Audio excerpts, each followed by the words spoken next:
আসসালামু আলাইকুম, সবাই কেমন আছেন? আশা করি সবাই ভালো আছেন। তো আলহামদুলিল্লাহ, আপনাদের দোয়া এবং ভালোবাসায় আমিও ভালো আছি। তো আজকে আসছি আর কি ঝাল তোলার জন্য। তো এই ঝাল সম্পর্কে কিছু কথা আর কি না বললে নাই।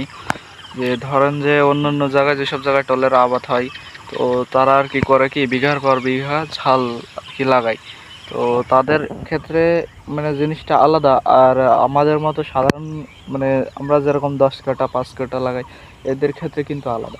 আপনি যদি 10 কাঠা ঝাল লাগান, তো সেখানে দেখা যাচ্ছে যে আপনার তোলার সময় যেরকম আমাদের এদিকে প্রতি কেজি তুলে দেবে 10 টাকা করে কেজি। তো কিছুদিন যাবৎ যাচ্ছিল 20 টাকা 30 টাকা কেজি। তো আপনি 10 টাকাতে তুললে তারপরে আপনার নিড়ানো খরচ আছে, ওষুধ আছে, আপনার ঝালের যে চারাটা কিনেছেন সেটার খরচ আছে, আপনার মানে ওষুধ অন্যান্য যেসব খরচগুলো আছে, তো এইগুলো দিয়ে আপনার লস হয়ে যাবে। তো সেই ক্ষেত্রে আপনারা যারা 5 কাঠা 10 কাঠা করেন ঝাল লাগান আর কি, তো তারা মানে আর কি চেষ্টা করবেন যে যাতে নিজেরা পরিবারের লোক নিয়ে নিজেরাই আর কি ঝালগুলো তুলতে পারেন।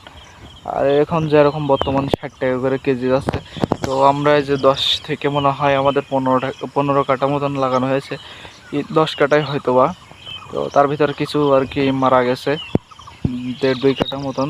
তো আমরা আর কি 3জন মিলে তুলছি, আমি, আমার ছোট ভাই এবং আমার আব্বু।